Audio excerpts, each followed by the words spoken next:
মইতো ভাবো যে হিমন্ত বিশ্ব শৰ্মা চৰকাৰ আমাৰ চৰকাৰ গঠন হলে নহয়, আচলতে এতিয়াই জেলত যোৱা উচিত।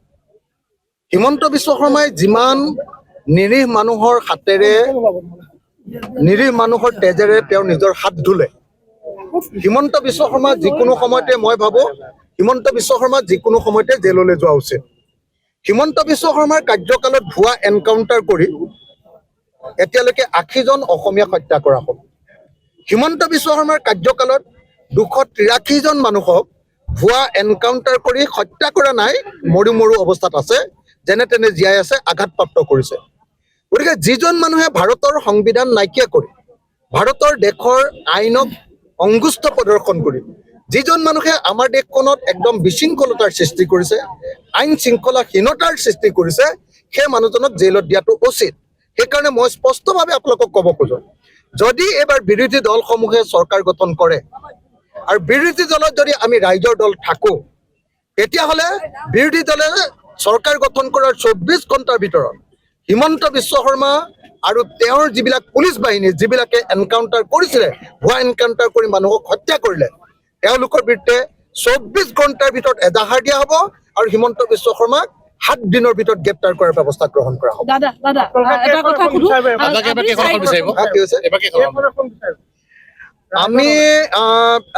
আমি অতি সোনকালে কংগ্ৰেছৰ লগত এলায়েন্স কমপ্লিট কৰিম। অতি সোনকালে আমাৰ আলোচনা চলি আছে অনানুষ্ঠানিকভাৱে।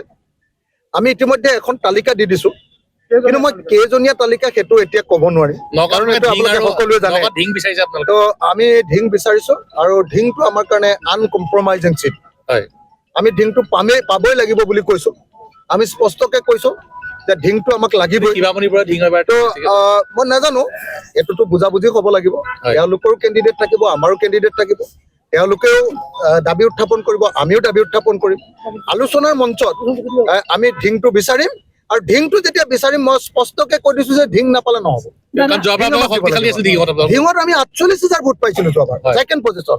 একদম AIDF কংগ্ৰেছ দুইটা লগ লাগি যোৱাৰ পাছত অসমত তেওঁলোকৰ পক্ষত ঢৌ অহাৰ সময়তো আমি ঢিঙত ৪৮,০০০ ভোট পাই দ্বিতীয় সৰ্ববৃহৎ দলৰূপে পৰিগণিত হৈছিলোঁ।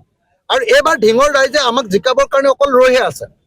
সেইকাৰণে মই আশা কৰিম যে ঢিং বিধানসভা সমষ্টিটো আমি নিশ্চিতভাৱে পাব লাগিব। আৰু সেইকাৰণে আমি সংখ্যালঘু কেইবাটাও চিট, বহুত নহয় দেই, খুব কম সংখ্যক সংখ্যালঘু চিট আমি এবাৰ দাবী উত্থাপন কৰিছোঁ যে আমাক দিব লাগে। আৰু সংখ্যাগুৰুৰ চিট আমি তাতকৈ বেছিকৈ দাবী উত্থাপন কৰিছোঁ। সংখ্যাগুৰুৰ যদি দুগুণ উত্থাপন কৰিছোঁ, তেতিয়াহ'লে সংখ্যালঘুৰ এগুণ।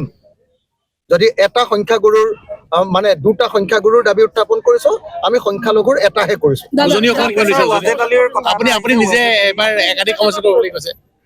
মানে মই এটা সংখ্যাটো কৈ দিব নোৱাৰোঁ হে, আপোনালোকক ক'ব পাৰিলে ভাল পালোহেঁতেন। নগাঁৱৰ সাংবাদিকসকল মোৰ বহুত বন্ধু, মই আপোনালোকক ক'ব পাৰিলে সঁচাকৈ ভাল পালোহেঁতেন, কিন্তু মই এইটো কোৱাটো হেৰিয়াৰ বাহিৰত, ইউনাইটেড ফ্ৰণ্টৰ বাহিৰত, এইটো ঐক্যমঞ্চৰ বাহিৰত, নীতিৰ বাহিৰত।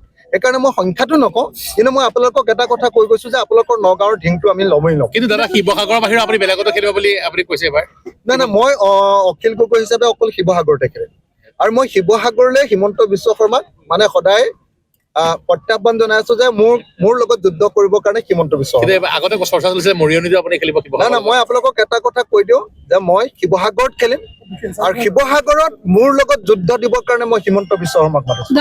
হিমন্ত বিশ্ব শৰ্মাই যে ইমান কৈ থাকে, নিজকে বিৰাট হিৰো দেখাই থাকে, বহুত জনপ্ৰিয় মানুহ বুলি কৈ থাকে, তেওঁক কোনেও হৰুৱাব নোৱাৰে, অপৰাজেয় বুলি কৈ থাকে। যদি তেওঁ ইমান দম আছে, উজনি অসমলৈ আহক আৰু উজনি অসমৰ শিৱসাগৰ সমষ্টিত মোৰ লগত তেওঁ প্ৰতিদ্বন্দ্বিতা কৰক।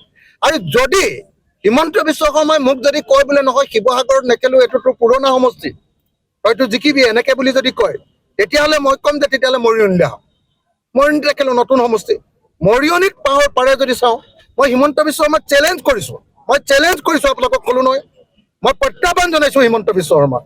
আপুনি যে নিজকে ইমান ডাঙৰ হিৰোগিৰি বুলি ভাবি থাকে, ইমান ডাঙৰ হিৰো বুলি যে জহাই থাকে, আপুনি যে অপৰাজেয় বুলি ভাবে, আপুনি যে আপোনাক কোনেও হৰুৱাব নোৱাৰে বুলি ভাবে, মই আপোনাক চেলেঞ্জ কৰিছোঁ, আপুনি শিৱসাগৰলৈ আহক অথবা মৰিয়নিলৈ আহক, উজনি অসমলৈ আহক, আপোনাক মই যদি থিয় কৰোৱাব নোৱাৰো তেতিয়াহ'লে মোৰ নামো অখিল গগৈ নহয়। দাদা আপুনি কংগ্ৰেছৰ লগত এলায়েন্সৰ কথা কৈছে, কিন্তু আজি 4 দিন পূৰ্বে ৰাইজৰ মাজত এটা ভাষণ দিছিলে য'ত আপুনি কৈছিলে যে এই সংখ্যালঘু উচ্ছেদৰ সময়ত অকল অখিল গগৈহে আহিছে, গৌৰৱ গগৈ অহা নাই।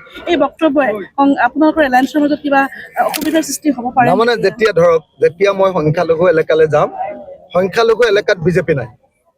তাত আমাৰ কম্পিটিশ্যনটো হ'ল ৰাইজৰ দল আৰু কংগ্ৰেছৰ। তাত অলপ কংগ্ৰেছৰ বিৰুদ্ধে দুখাৰ কমে। যেতিয়া সংখ্যালঘু এলেকাত কংগ্ৰেছে মিটিং কৰিব তেতিয়া ৰাইজৰ দলৰ বিৰুদ্ধেও দুখাৰ ক'ব। সংখ্যাগুৰু এলেকাত আমি কংগ্ৰেছক গালি নাপাৰো নহয়। সংখ্যাগুৰু এলেকাত বিজেপি আছে, তাত আমাৰ পুৰা বিজেপিৰ বিৰুদ্ধে শত্ৰুতা। আৰু য'ত সংখ্যালঘু এলেকা আছে তাত বিজেপি নাই, 0। য'ত বিজেপি নাই তাত আমাৰ ককাই ভাইৰ মাজত এটা কম্পিটিশ্যন আছে, কংগ্ৰেছ আৰু আমাৰ মাজত কম্পিটিশ্যন আছে। গতিকে কংগ্ৰেছেও এবাৰ মোক খুট পাই দিয়ে, ময়ো এবাৰ খুট পাই দিওঁ, সেইটো আমাৰ থাকিব। সেইটো আপোনালোকে ইমান বেয়া পাব নালাগে। তাৰমানে কংগ্ৰেছৰ বিৰুদ্ধে ৰাইজৰ দলে প্ৰচাৰটো নকৰি বৰং কংগ্ৰেছৰ হৈ ৰাইজৰ দলে প্ৰচাৰ কৰিব। আৰু আপোনালোকে মনত ৰাখক যে এইবাৰ কংগ্ৰেছ দলৰ আটাইতকৈ ডাঙৰ ষ্টাৰ কেম্পেইনাৰ মই অখিল গগৈ হ'ম। আজি সংখ্যালঘু এলেকাত যদি ক'ৰবাত এজন সংখ্যালঘু মানুহে কংগ্ৰেছক বেয়াও পাইছে, সেই সংখ্যালঘু মানুহক বুজাই বঢ়াই আৰু উজনি অসমৰ সংখ্যাগুৰু এলেকাত য'ত কংগ্ৰেছৰ স্থিতি দুৰ্বল হৈ আছে, সেই সংখ্যাগুৰু এলেকাবিলাকত, আমাৰ খিলঞ্জীয়া ভূমিপুত্ৰ জনজাতি এলেকাবিলাকত কংগ্ৰেছৰ হৈ ষ্টাৰ কেম্পেইনাৰটো মই হ'ম। কংগ্ৰেছৰ মেইন এম্বেচাডৰ কি বুলি ক'ব আপোনাৰ, ব্ৰেণ্ড এম্বেচাডৰ, কংগ্ৰেছৰ 2026 চনৰ নিৰ্বাচনৰ ব্ৰেণ্ড এম্বেচাডৰ অখিল গগৈ হ'ব। আপোনালোকে কংগ্ৰেছৰ বিৰুদ্ধে মোক ওচৰত কথা কৈ লাভ নাই। কংগ্ৰেছ আৰু ৰাইজৰ দল একেলগে খেলিম। কংগ্ৰেছৰ এইবাৰ মই ব্ৰেণ্ড এম্বেচাডৰ, আৰু এইবাৰ মই কিন্তু কংগ্ৰেছ নহয়, ব্ৰেণ্ড এম্বেচাডৰহে। মোক ভাড়া কৰি নিব লাগিব। আপোনালোকে বুজিছে নাই? মই কংগ্ৰেছৰ ব্ৰেণ্ড এম্বেচাডৰ, মই কংগ্ৰেছী নহয়।